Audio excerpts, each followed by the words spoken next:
Alright guys, the Handyman here, and today we are changing out a thermal fuse for a Whirlpool dryer. So what you want to do is make sure you got your multimeters. You put your multimeters on continuity or resistance. Continuity is my preferred choice. You put your 2 probes on both of those terminals on your thermal fuse. You should be hearing the beeping, as I just did right now with my multimeters. And when I touch them both at the same time, I get no beep. I get open line. And you'll see it in my multimeters right now.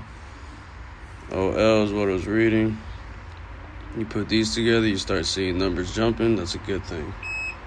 You want to get it close to 0, but it should not be open line. It should be a number, a low number, close to 0. If I could just get it, there you go.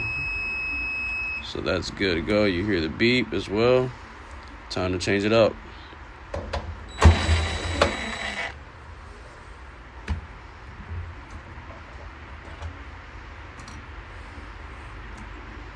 Alright, time to put in a new one. You just slide it in,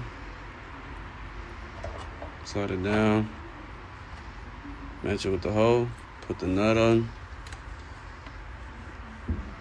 And that's it.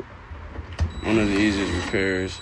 You want to check everything else. You want to check your thermostat,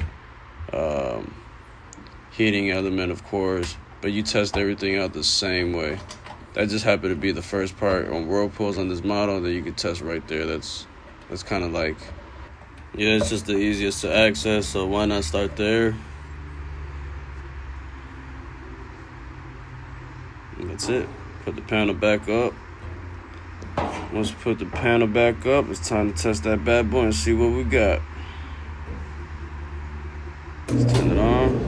And yes, you hear it turning on. Now let's see if it heats up. Ooh-wee, that thing is hot, ready to go. The Handyman out.